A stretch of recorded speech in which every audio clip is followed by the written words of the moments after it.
Assalamualaikum dan salam sejahtera semua pelajar. Mari belajar sains bersama Cikgu Yang Izam.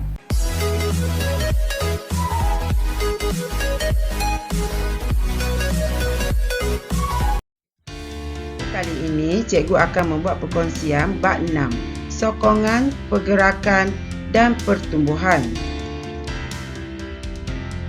Standard kandungan adalah 6.1 sokongan, pergerakan dan pertumbuhan haiwan.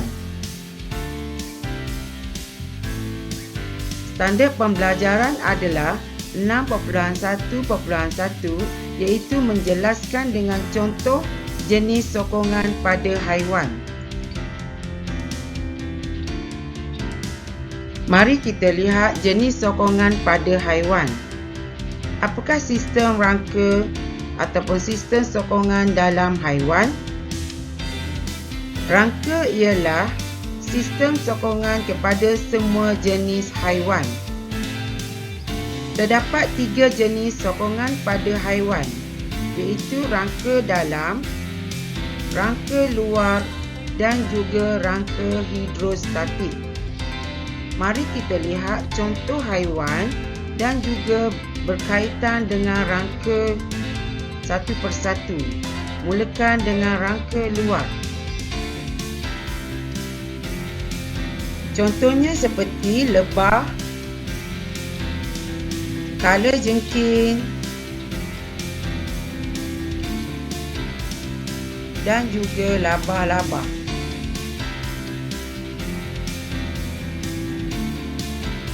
Udang dan juga laut. Rangka luar ialah jenis sokongan bagi kebanyakan invertebrata. Rangka luar terdiri daripada lapisan keras kitin berliling atau cangkerang. Rangka luar berfungsi untuk menyokong berat badan, mengekalkan bentuk badan dan melindungi organ dalaman haiwan. Ia juga berperanan sebagai tapak bagi pelekatan otot. Rangka dalam.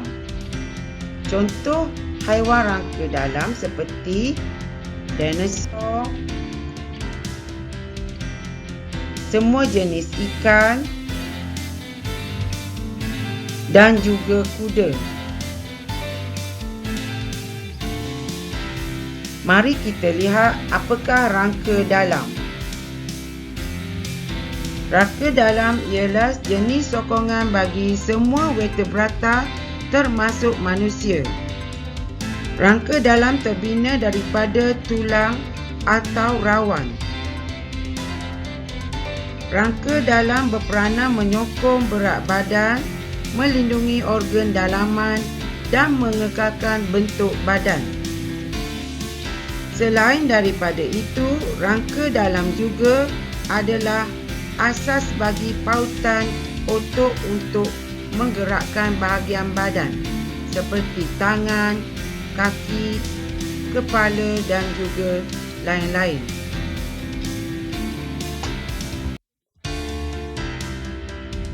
Rangka hidrostatik. Contoh haiwan seperti sotong. Contoh lain seperti obo-obo dan juga tapak Sulaiman.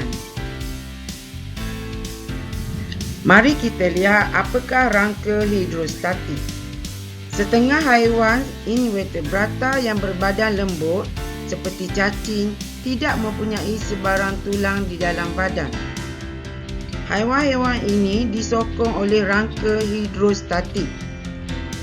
Rangka hidrostatik terdiri daripada dinding berotot yang meliputi rongga badan yang diisi dengan bendalir. Bendalir ini akan mengenakan tekanan pada dinding berotot badan dalam semua arah. Ini menyebabkan badan haiwan yang lembut menjadi tegar. Rangka hidrostatik ini juga mengekalkan dan mengawal bentuk badan. Ianya penting dalam pergerakan haiwan tersebut. Okey, cikgu akan bincangkan berkaitan dengan saiz rangka luar dengan pertumbuhan.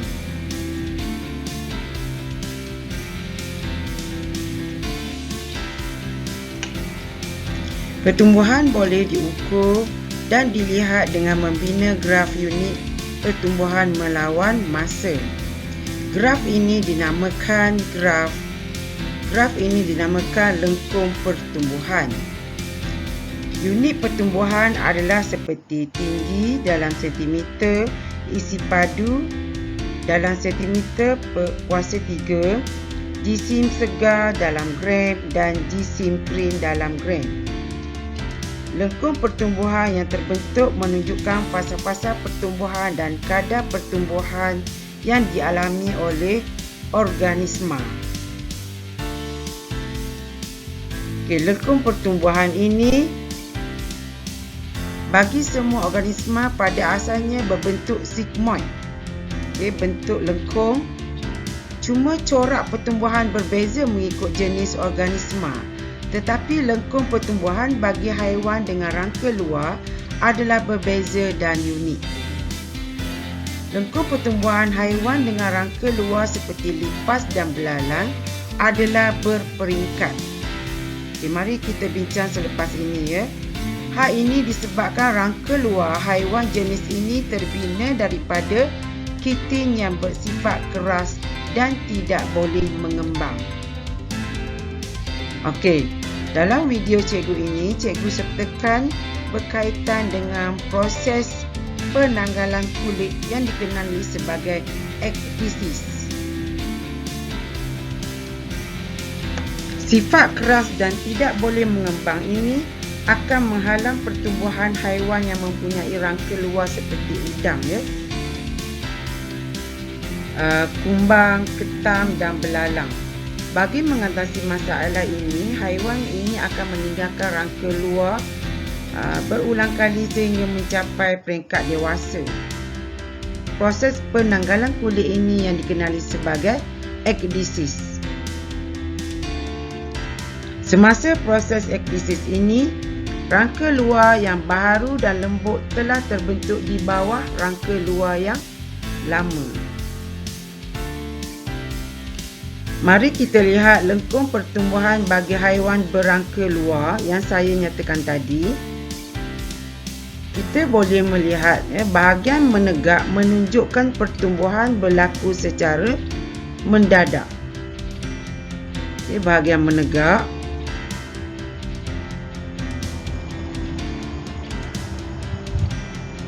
Bahagian melintang masa untuk tangga ni menunjukkan peringkat pertumbuhan sifar.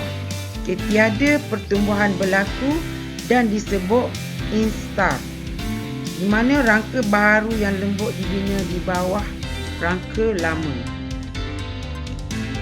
1 hingga 5 ialah peringkat nimfa dan peringkat yang tertinggi sekali dalam lengkung pertumbuhan ini adalah peringkat dewasa. Dan di bahagian bawah sekali adalah peringkat telur. Di bahagian bucu-bucu graf adalah serangga menyalin kulitnya iaitu peringkat ekdisis. Semasa ekdisis, haiwan yang berangka luar akan menyedut udara bagi mengembangkan badannya. Tindakan menyedut udara ini akan memecahkan rangka luar lama yang keras. Dan pertumbuhan pesat itu akan menyebabkan pertambahan saiz organisma sebelum rangka luar yang baharu mengeras. Haiwan berangka luar akan mengalami beberapa peringkat ekdisis sebelum mencapai peringkat dewasa. Pada peringkat ini, yang menyebabkan graf lengkung pertumbuhan haiwan tersebut berbentuk tangga seperti yang saya nyatakan tadi. Dan pada peringkat nimfa, haiwan tersebut akan makan dengan banyak untuk membina tisu-tisu baharu dan mengalami pertumbuhan jisim, di mana hormon akan mengawal setiap peringkat ekdisis ini. Itu sahaja perkongsian cikgu pada kali ini. Terima kasih kerana menonton video cikgu. Sehingga kita berjumpa lagi di lain video. Jangan lupa subscribe channel Cikgu. Terima kasih. Everything changes.